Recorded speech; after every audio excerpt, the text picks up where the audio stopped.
Hey y'all, it's your girl Ashley, and you know I have another pound cake for you, okay? Today's pound cake is a lemon buttermilk pound cake, and I made this with my new pan. I really love the way it came out. I love the pan. I used a squeeze bottle this time to do my icing. Was super excited about doing that. I love the way the drizzle came out because I still wanted like the design of the pan to still pop out from the cake and for the cake to not be just like drenched with icing. So I think that really went well. All right, so without further ado, let's go get into it. So I'll show you how we do it. Let's go. Okay, so if you've been with me for a while, then you know how I do. We start off by adding our butter to our mixer, and we're gonna give that a blend first before we start adding our sugar. And y'all, I don't know what I was thinking again by using this attachment. And some people like using this attachment, but I don't. As soon as I start using it and I see the difference and my stuff, my ingredients are not creaming together like they should, I'm like, this ain't right, and I had to switch it out. But you know, we slowly add our sugar into our butter. I just think it just incorporates better. So add it really nice and slow, get it nice and combined, and we're going to mix this into our butter sugar mixture is nice, light, and fluffy. So I don't know, this ain't no more than 5 minutes, but for me, like always, it's more of a look than an actual time. So however long it takes, I cream my butter and sugar at the lowest setting, and I just let it do its thing until it's nice, light, and fluffy. Okay, so I'm just gonna show y'all a little bit more on how we get to that part where it's nice, light, and fluffy, and so you can see how it changes over time. And if it starts pulling, to your attachment, then you just stop it, and you can scrape the sides of the bowl and everything else. Okay, so we're adding our extract to our, well, we're using emulsion this time. So we're adding our lemon emulsion right in here into our batter. And then we're going to add our eggs one at a time. So of course our eggs are at room temperature, our butter is at room temperature. We're going to add our eggs to the bowl one at a time, of course mixing well after each addition. So mixing well only means mixing until incorporated. So you don't want to just mix, mix, mix. You definitely want to take your time and only mix until you almost don't see any yellow before adding your next egg. So we have all of our eggs added into the bowl. So I'm going ahead and scraping the sides of the bowl so I can make sure that, we get a nice blend before we add our flour. So we're adding our flour here, and we're going to alternate with our buttermilk. And of course, our buttermilk is also at room temperature. So you can add your flour, of course, like in thirds or in fourths, however you want, as long as you start with your flour and you end with your flour.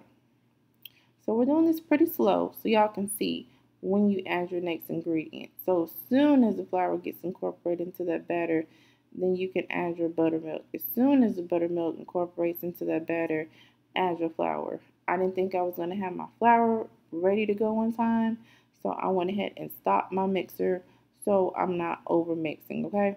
That's how you avoid those gluten streaks. But truth be told, as long as it's not like the whole cake, those gluten streaks are a little tasty.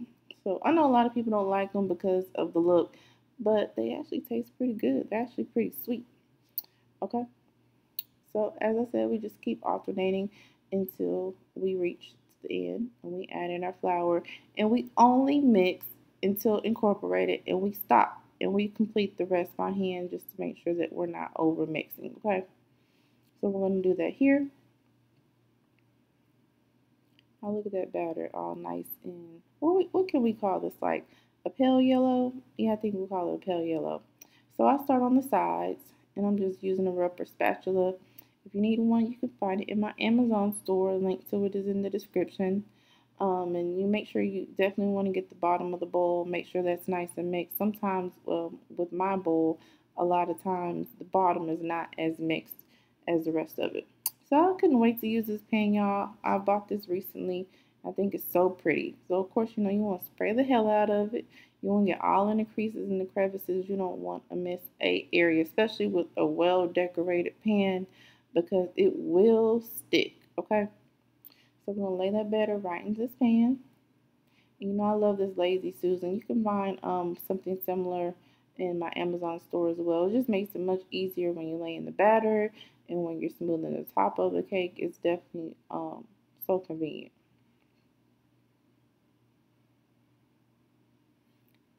All right, so we have that laid, and of course we're gonna go ahead and smooth it. I just started smoothing it a little bit so I can make sure I got all the batter into the creases of the pan. This is my first time using it, and you know, decorated pans or pans with like a lot of detail can be a little tricky, but I really love this pan. So after I added that layer, I went ahead and came back with the rest of the batter and smoothed the top of it. Now we're putting this in the oven and we're baking it at 325 degrees. That's just my favorite temperature to bake on. Not too fast and not too slow. And we're going to bake it for about an hour and 15 minutes. And of course the cake is done when the toothpick comes out clean. Or it can have like some little bitty crumbs on it because, you know, it still can technically cooks in the pan while it's cooling. So it doesn't have to be just perfectly dry. But you definitely don't want it to be wet. Okay, so I'm being extra with the smoothing here. But after we take it out of the oven, we're going to let it cool for 20 minutes before we flip it over. So it's been 20 minutes. So we're putting our plate on top of here. Some people flip it onto a wire rack. I serve my cake and everything else on top of my plate. So I just use the plate. You can also use cake boards. And y'all, voila. I think it came out beautiful. I want to do like a little refining like next time that I use it, but I really loved it.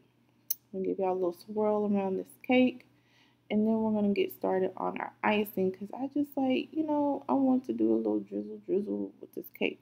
I'm an icing kind of girl. Okay, so we have our powdered sugar here, and then we're adding some condensed milk. Okay, and then we're also gonna add some melted butter. And we're adding lemon juice.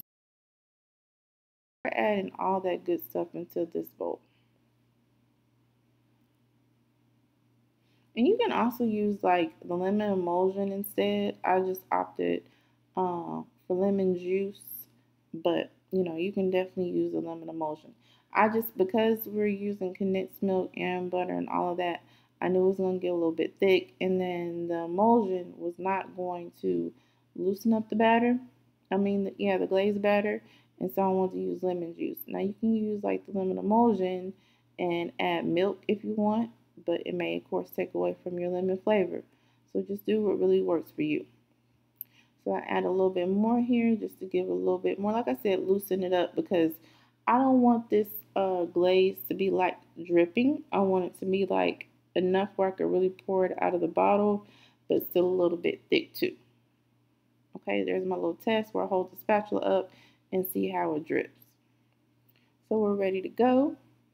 So I bought these bottles, y'all, and so I really loved it. Now, I think next time I'll get some sturdier bottles because my little bottle like busted open. I guess I was just squeezing it too hard.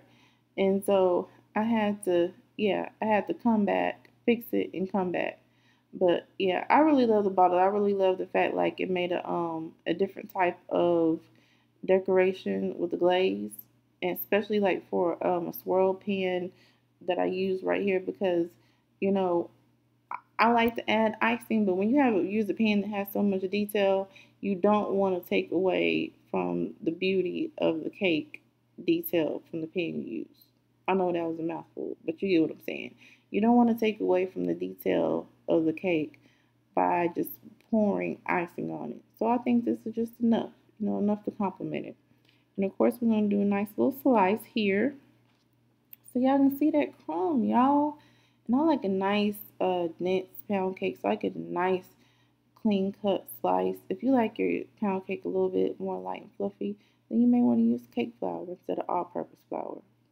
And y'all, look at that. So let's go ahead and get into the taste test. Okay, y'all, so I've told y'all in the past that me and Lemon don't get along, and yet I still like overly indulge in the cake. Well, I'm not going to do that today. I'm just going to have a little bit for the taste test. And so I'm going to start from the bottom of the cake, and then I'm going to have a little bit with the icing, and then that's it.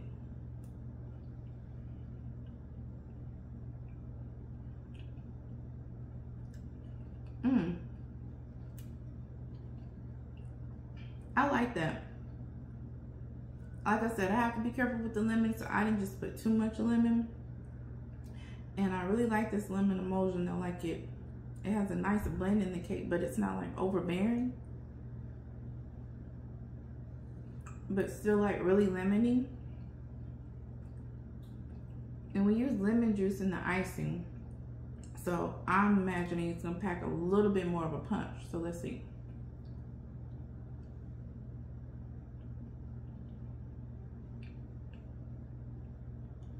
Okay. Yes, but a soda punch. Yeah. So y'all make sure, of course, y'all get the recipe in the description box below. I'll also always pin it to the comment so you can have a clickable link to go to. You can jump the recipe and you can get a printable version of the recipe there. Thank you all for your continuous support. And make sure that you join us back over here next time for another episode of Whip It Like Butter. Okay, bye. I said I won't go eat no more. I'm not gonna eat anymore, that's it.